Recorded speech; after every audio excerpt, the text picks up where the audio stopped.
दिसंबर 2001। भारत एक ऐसे मोड़ पर खड़ा था जहां से आगे सिर्फ दो रास्ते थे, शांति या फिर युद्ध। सीमा पर लाखों सैनिक तैनात थे, टैंक, मिसाइल और लड़ाकू विमान सब तैयार थे। बस एक आदेश का इंतजार था, और अगर वो आदेश मिल जाता तो इतिहास बदल जाता। ये कहानी है उस ऑपरेशन की जिसने दुनिया को युद्ध के सबसे करीब ला दिया। ऑपरेशन पराक्रम। 13 दिसंबर 2001। दिल्ली में सब कुछ सामान्य था। पार्लियामेंट सेशन चल रहा था। देश के सबसे बड़े नेता एक ही जगह मौजूद थे, और फिर अचानक गोलियों की आवाज। कुछ ही सेकंड्स में पूरा पार्लियामेंट कॉम्प्लेक्स अटैक के अंदर आ गया। टेररिस्ट्स हथियारों के साथ अंदर घुस चुके थे। सिक्योरिटी फोर्सेस तुरंत एक्शन में आए और शुरू हुआ एक खतरनाक मुकाबला। गोलियां, धमाके और हर तरफ केओस। लेकिन अगर यह हमला सफल हो जाता तो भारत का नेतृत्व खतरे में पड़ सकता था। सिक्योरिटी फोर्सेस ने अपनी जान की परवाह किए बिना इस हमले को रोका, लेकिन इस हमले ने पूरे देश को हिला दिया, और अब भारत चुप नहीं रहने वाला था। पार्लियामेंट अटैक के बाद पूरा देश सदमे में था। लोगों को यकीन ही नहीं हो रहा था। देश की सबसे सुरक्षित जगह अब सुरक्षित नहीं रही। हर घर में, हर शहर में बस एक ही चर्चा थी, अगर पार्लियामेंट सेफ नहीं है तो आम लोग कैसे सुरक्षित हैं। टीवी चैनल्स पर लगातार coverage, breaking news, alerts, experts discussions, पूरे देश में अनसर्टेनिटी। लेकिन डर ज्यादा देर तक नहीं रहा। वो बदल गया गुस्से में। लोग सड़कों पर उतर आए, हाथों में तिरंगा, दिल में गुस्सा। हर तरफ एक ही आवाज, जवाब चाहिए। अब यह सिर्फ एक अटैक नहीं था, यह पूरे भारत की इज्जत का सवाल था, और अब सरकार को फैसला लेना था। दिल्ली में हमले के कुछ ही घंटों बाद हाई लेवल मीटिंग्स शुरू हो चुकी थी। Prime offices, war rooms, security councils, हर जगह सिर्फ एक ही मुद्दा, इस हमले का जवाब कैसे दिया जाए। Army chiefs, intelligence agencies, top officials सब एक ही टेबल पर थे। हर ऑप्शन पर चर्चा हो रही थी। डिप्लोमैटिक प्रेशर, लिमिटेड एक्शन या फुल स्केल वॉर। लेकिन इस बार स्थिति अलग थी। यह हमला सीधे भारत की ताकत पर था, और जवाब भी वैसा ही होना था। मैप्स खुल चुके थे, टारगेट्स डिस्कस हो रहे थे, और प्लानिंग शुरू हो चुकी थी। अब सवाल यह नहीं था कि जवाब दिया जाएगा या नहीं, बल्कि यह था जवाब कितना बड़ा होगा। कई घंटों की चर्चा के बाद फैसला ले लिया गया। इंडिया अब चुप नहीं रहेगा। फुल मिलिट्री मोबिलाइजेशन का आदेश जारी हुआ। आर्मी यूनिट्स को तुरंत मूव करने के आदेश। एयरफोर्स हाई अलर्ट पर, नेवी स्ट्रेटेजिक पोजीशंस पर। पूरा मिलिट्री सिस्टम एक्टिवेट हो चुका था। यह कोई छोटा कदम नहीं था, यह था युद्ध की तैयारी। लाखों सैनिकों को सीमा की ओर बढ़ने का आदेश दिया गया। टैंक, आर्टिलरी, मिसाइल सिस्टम्स, सब कुछ मूव होना शुरू हो गया। देश अब एक नए फेज में प्रवेश कर चुका था, और अब पीछे हटना आसान नहीं था। फैसला हो चुका था, और अब पूरा देश उसे लागू होते देख रहा था। देश के अलग अलग हिस्सों से सैनिकों की मूवमेंट शुरू हो चुकी थी। लंबे लंबे मिलिट्री कॉन्वॉयज हाईवे पर आगे बढ़ रहे थे। टैंक, तोपे, आर्मर्ड व्हीकल्स सब सीमा की ओर जा रहे थे।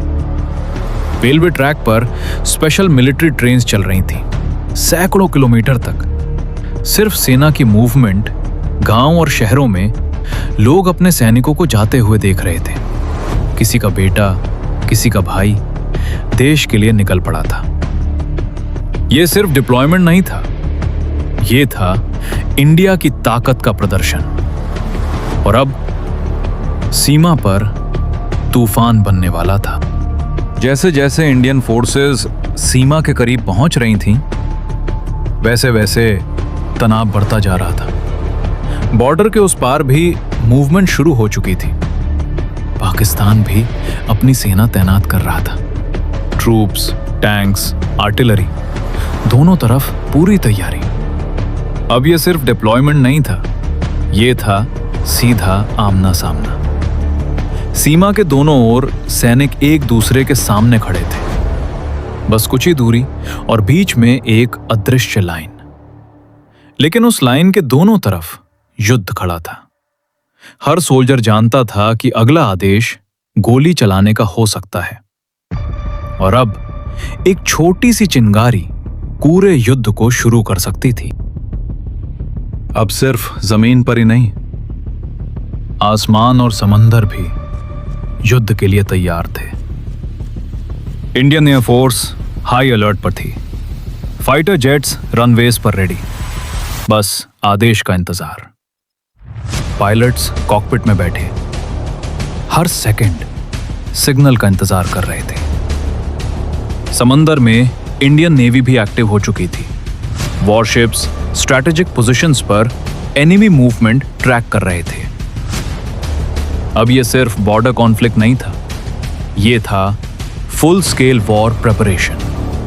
लैंड, एयर, सी, तीनों फोर्सेस एक साथ रेडी। इतिहास में पहली बार इतनी बड़ी मिलिट्री रेडीनेस। अब सवाल सिर्फ एक था, पहला कदम कौन उठाएगा?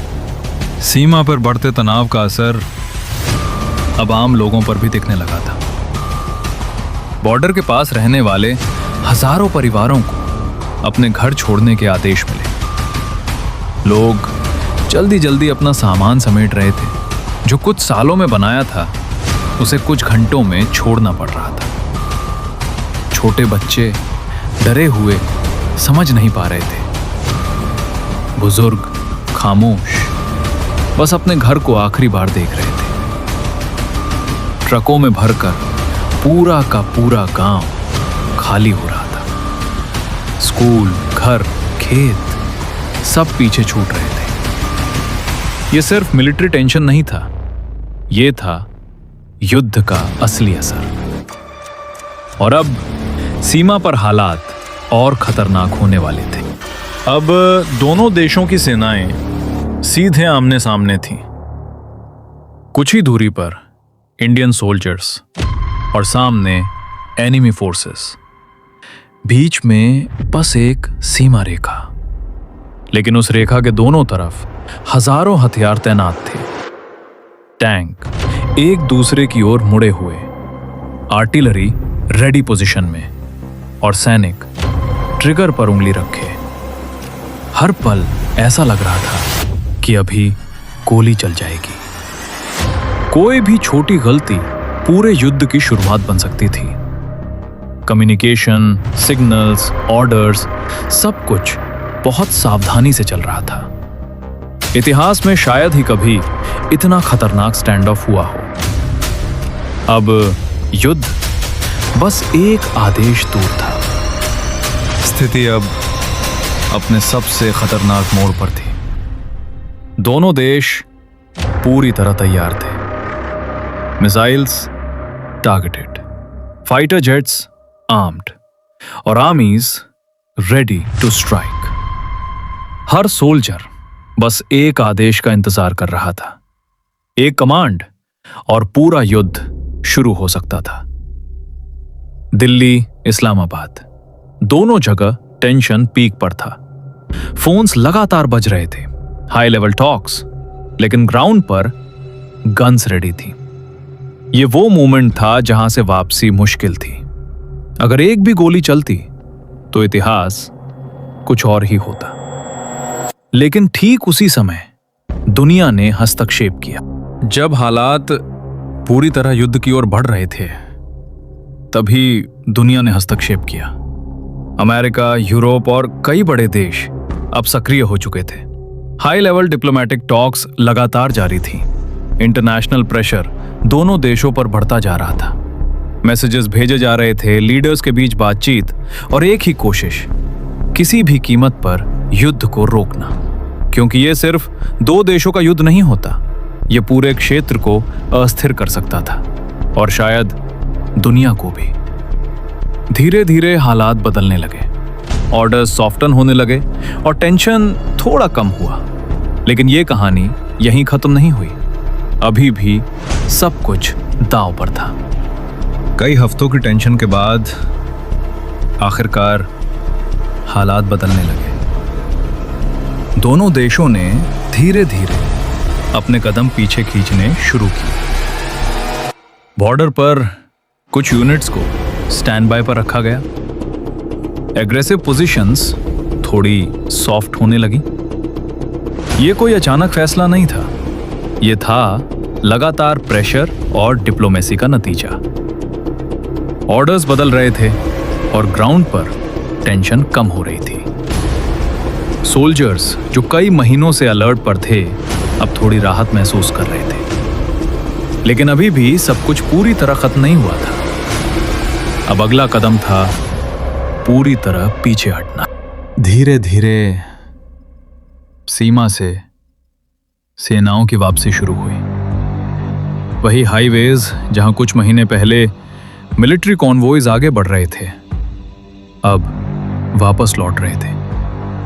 टैंक्स, आर्टिलरी, आर्मर्ड व्हीकल्स सब अपने बेसिस की ओर जा रहे थे। सैनिक जो युद्ध के लिए तैयार थे, अब बिना लड़े वापस लौट रहे थे। ये एक अजीब स्थिति थी। तैयारी पूरी थी, लेकिन युद्ध नहीं हुआ। कई महीनों की टेंशन अब धीरे धीरे खत्म हो रही थी। बॉर्डर एरियाज फिर से शांत होने लगे। लेकिन इस ऑपरेशन ने भारत को एक बड़ी सीख दी। ऑपरेशन पराक्रम, एक ऐसा चैप्टर जो युद्ध के बेहद करीब था। लाखों सैनिक पूरी तरह तैयार थे। हथियार, पोजीशंस, स्ट्रैटेजी, सब कुछ सेट था। लेकिन युद्ध नहीं हुआ। यह सिर्फ एक मिलिट्री ऑपरेशन नहीं था, यह था एक संदेश कि भारत अपनी सुरक्षा के लिए किसी भी हद तक जा सकता है। लेकिन इस ऑपरेशन ने एक कमजोरी भी दिखाई, स्लो मोबिलाइजेशन, जिसमें महीनों लग गए।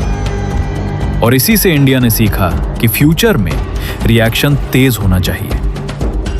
आज ऑपरेशन पराक्रम एक याद है उस युद्ध की जो कभी हुआ ही नहीं, लेकिन जिसने भारत की सोच हमेशा के लिए बदल दी।